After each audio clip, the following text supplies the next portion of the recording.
Assalamualaikum. I'm going to talk about explosion in the port of Barcelona that happened in 21 January 2025.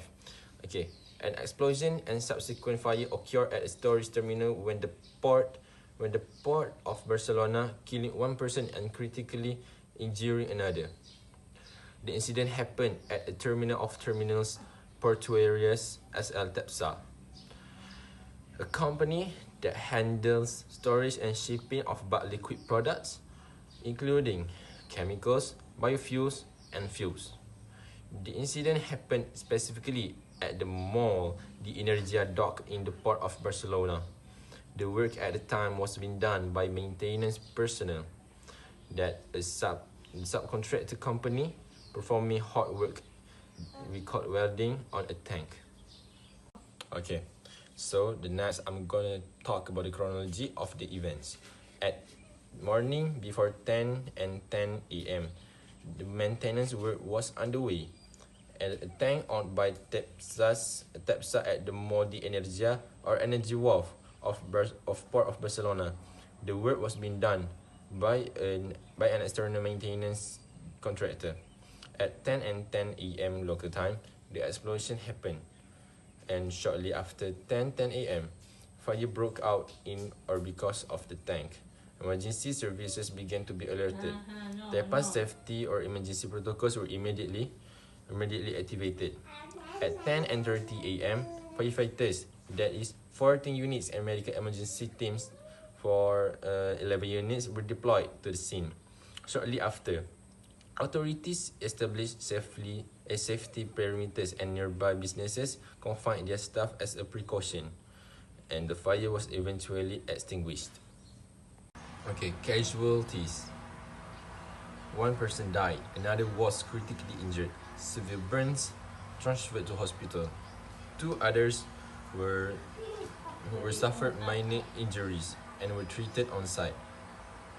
Later that morning and afternoon, authorities, fire brigade, port authorities, police, Guardia Civil, judicial, police commenced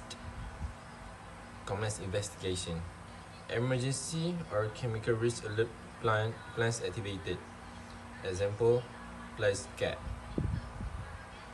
Next day, at 22 January 2025, TAPSA issued statements that terminal resumed normal operations, investigations underway, safety measures reviewed. Okay, uncertainties or ongoing investigations. Cause of ignition. Welding is suspected, but whether safety procedures were correctly applied is under investigation. Tank status. It remains unclear if the tank was empty, partially filled, or improperly prepared for hot work. Regulatory compliance.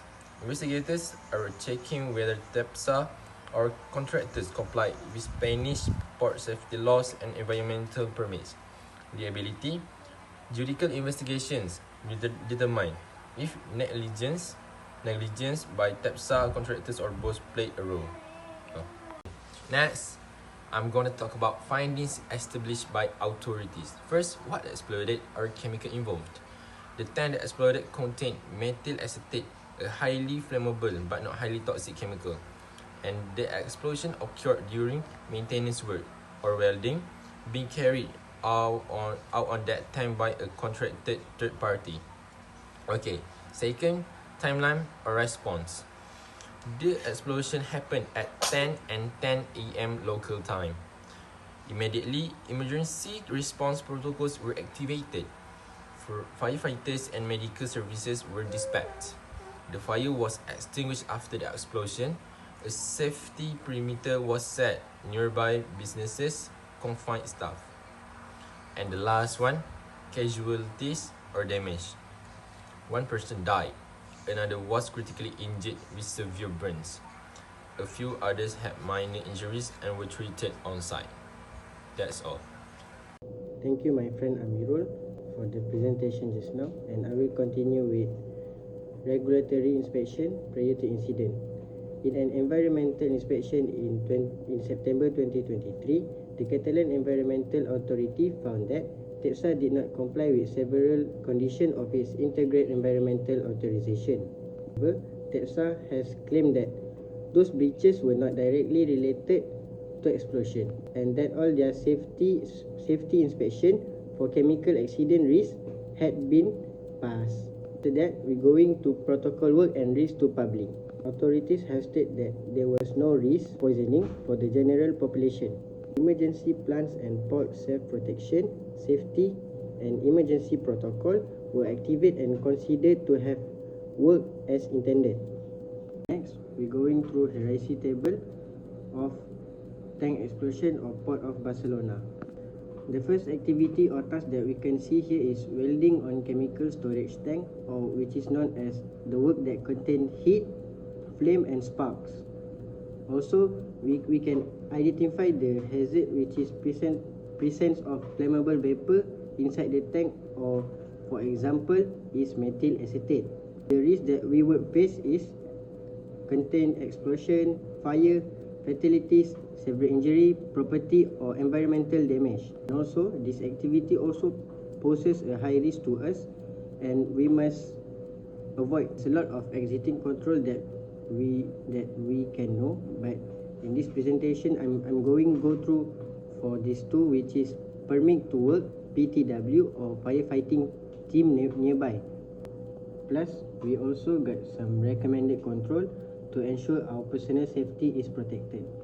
For example, we got administrative or strict PTW, permit to work, contractor supervision, training, and confined space entry procedures. Right, next we're going to contractor operation. First, regarding contractor operation, a major hazard identified is gaps in training and communication with subcontractor. This poses a high risk of unsafe practice and non-compliance. While we have exiting control like contractor induction and permit to work, we recommended implementing joint risk assessment, ensuring supervisory presence during hazardous work, and conducting regular safety audit to enhance oversight. After that, for emergency response readiness, and the hazard is an explosion fire during maintenance, leading to a high risk of evacuation delay and increased casualties. Our exiting control include port emergency service and the fire brigade. To improve, we recommend regular emergency drill, establishing a dedicated on-site response team, and maintaining clear communication channel with the port authority. By focusing on this recommended control for both contractor and management, we can significantly reduce the risk associated with such critical incident. Alright, the next part is corrective action. Firstly, we're strengthening our hot permit system. This means requiring strict gas-free certificate before any welding or cutting near tanks, with independent verification by a safety officer to ensure zero vapor presence. Next, we're implementing continuous atmospheric monitoring. We install portable and fixed gas detector to constantly check for flammable vapor during maintenance, requiring real-time monitoring through hot work with automatic shutdown or alarm if needed.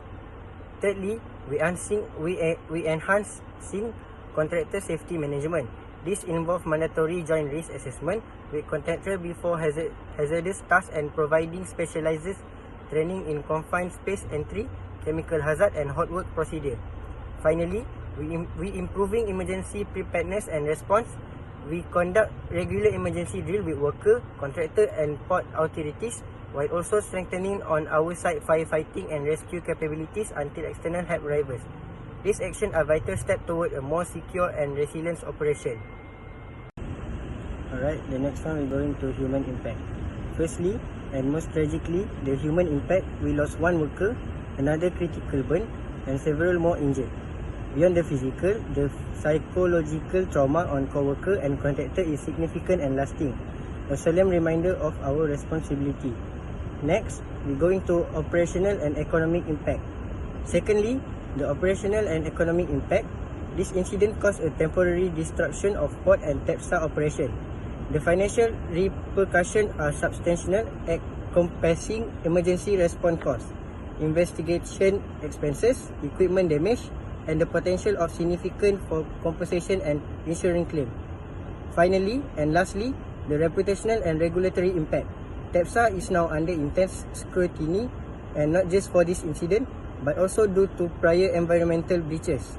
Ongoing investigation could lead to several fines, stricter oversight, and a detrimental loss of trust from stakeholders and the public.